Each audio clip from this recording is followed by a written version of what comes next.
예, 안녕하세요. 방송 시청해주시는 시청자 및 독자 여러분. 오늘 이 시간에는, 이슬람 금융에 대해서, 연이어서 계속 이야기를 해보도록 하겠습니다. 예. 제가 저번 시간에 이제 이슬람, 사단의 마지막 히든 카드라는 제목으로 이야기를 했었죠. 그래서 이슬람 금융에 대해서 대략적인 이야기를 해봤습니다. 그죠? 그래서, 예수를 믿는다는 우리가 무언가를 이제 똑바로 하지 못할 때, 하나님 백성으로 제대로 서 있지 못할 때, 대적이 강해지더라. 어디서 듣도 보도 못하던 애들이 갑자기 신흥 강국으로 막 급부상하고 이런 일들이 벌어진다라는 거. 그죠? 성경상에 보면 그렇죠? 예.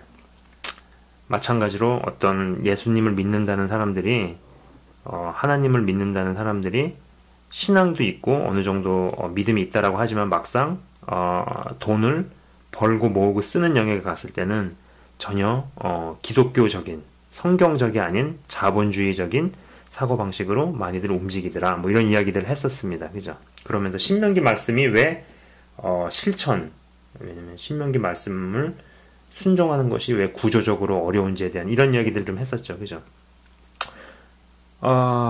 오늘은 저번 시간에 이어서 이제 이슬람 금융에 관한 이야기를 계속해 보도록 하겠습니다. 저번 시간에는 이슬람 금융의 아주 기본적 특징, 그죠? 아주 기본적 특징에 대해서 이야기를 했었죠. 예. 오늘 부제가요, 이슬람은 영국을 어떻게 망가뜨렸는가인데, 일단 이슬람 국가들이 전체적으로 한 56개국 정도 된다고 합니다. 예, 56개국 정도가 되는데요. 이 중에 이제 중동에 위치한 나라들이 1970년대부터 석유를 대량 생산하기 시작을 합니다. 예. 그러던 중에 오일 쇼크가 두 번 일어나죠. 둘 다 70년대에 일어납니다. 예. 이런 일이 발생을 하면은 솔직히 이제 자원 하나 없는 한국 같은 나라는 아주 진짜 고생을 하고 힘들지만은 중동의 산유국들은 오히려 엄청난 이득을 보겠죠. 그렇지 않겠어요? 이게 솔직히 뭐 어려운 말로 오일 쇼크가 어쩌고 저쩌고 하는데 아무리 무슨 이야기를 읽어보고 자료를 뒤적거려 봐도 뭐 자기들끼리 있는 애들끼리 담합해가지고 뭐 무슨 1,000원에 팔 거 무슨 뭐 10만 원에 팔았다 뭐 이렇게로밖에는 해석이 안 되거든요. 그죠? 그래서 어쨌거나 중동의 산유국들이 오히려 이때 엄청난 이득을 봤어요. 네, 이때부터 어마어마한 석유를 무기로 이제 앞세워서 부를 일구고 중동의 국가들이요, 이슬람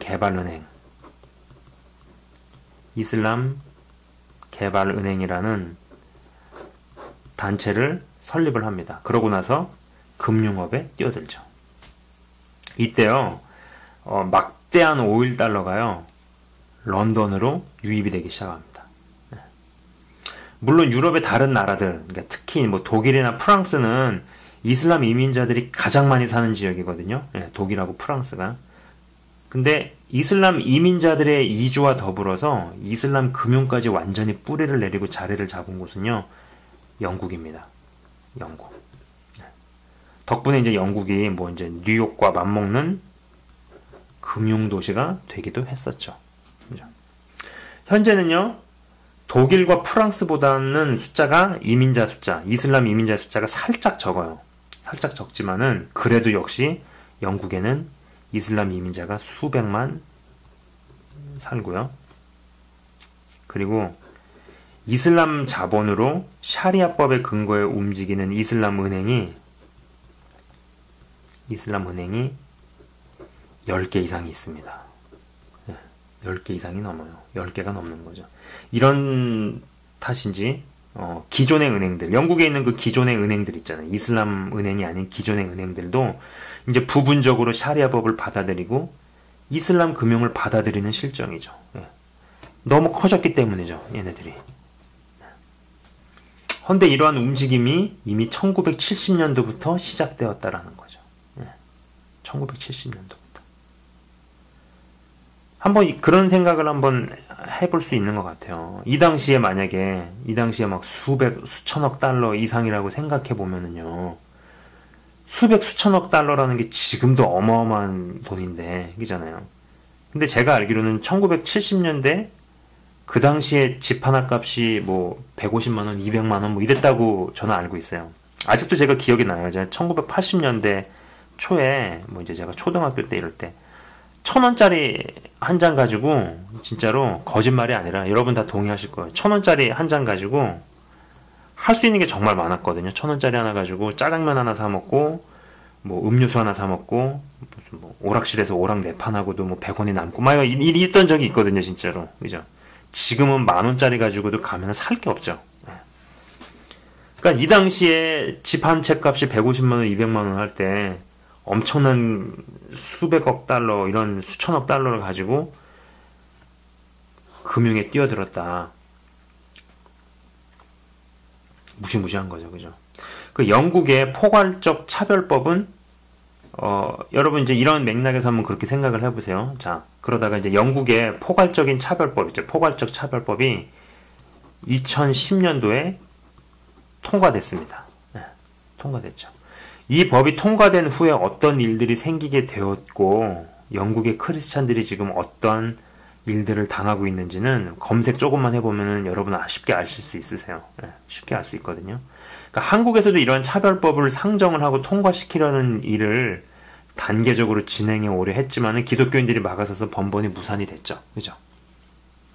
근데 사단이 우회해서 들어온다면은 얘기는 조금 달라질 수 있지 않을까, 이런 생각을 해봅니다. 이게 무슨 얘기냐면은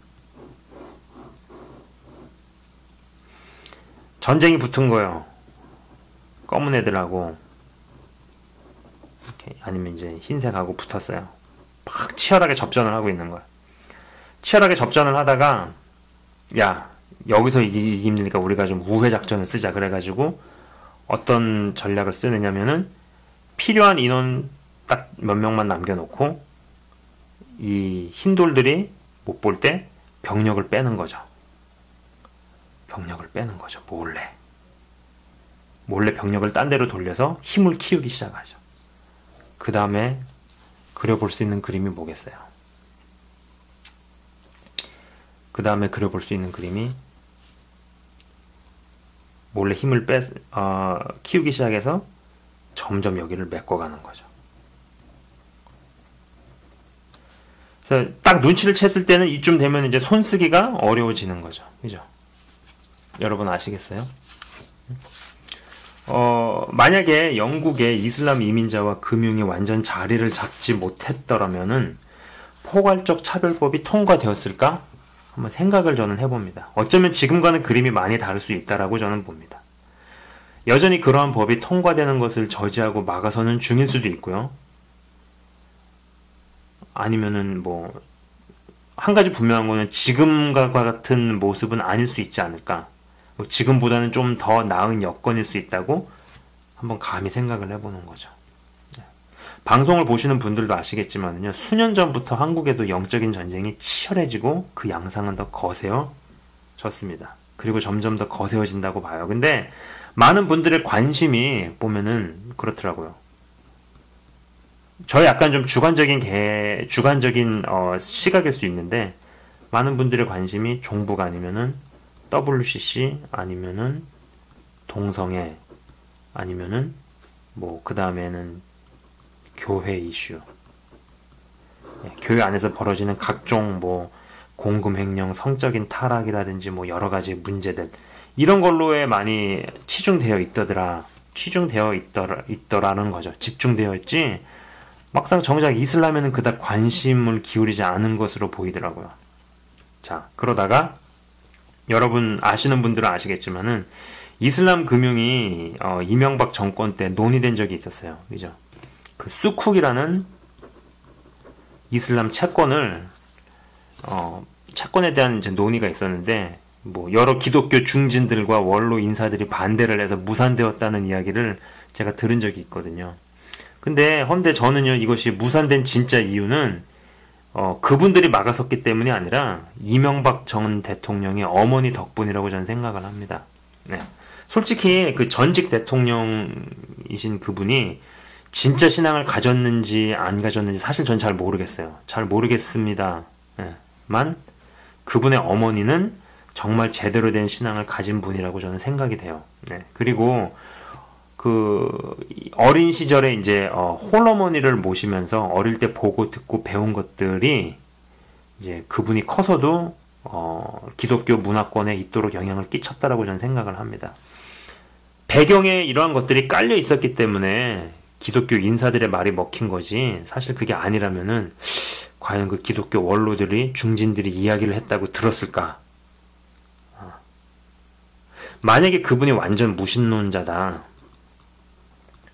완전 무신론자라고 한번 가정을 해보자고요.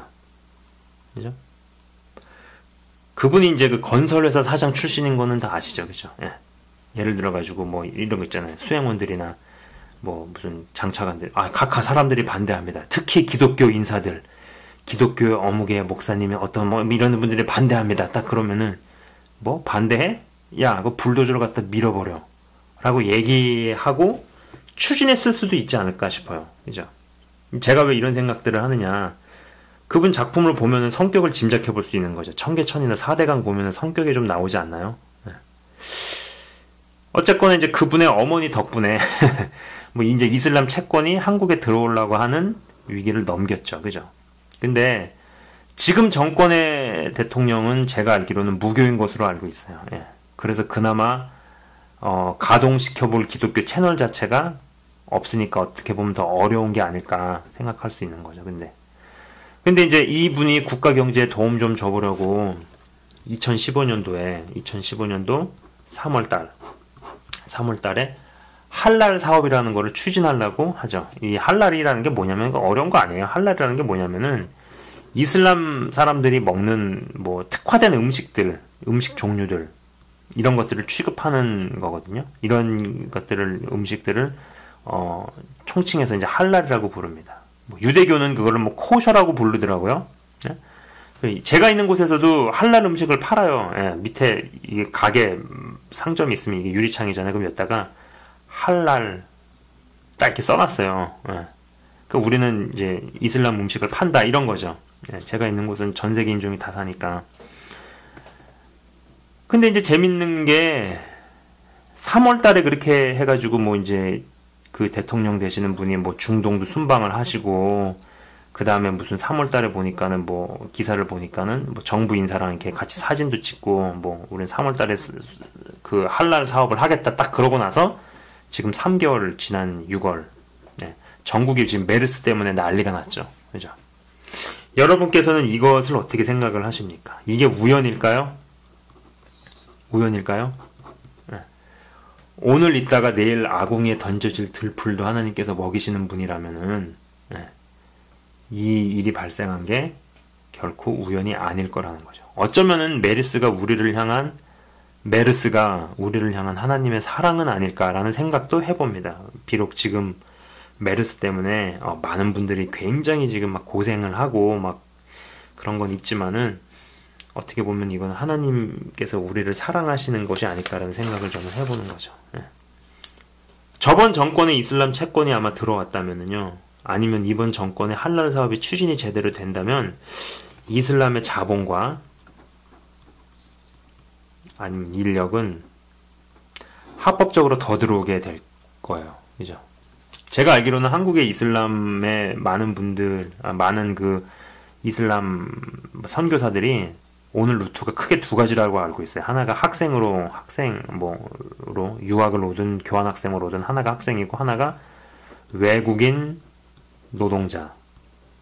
이 두 루트로 해가지고 들어오는 걸로 알고 있는데,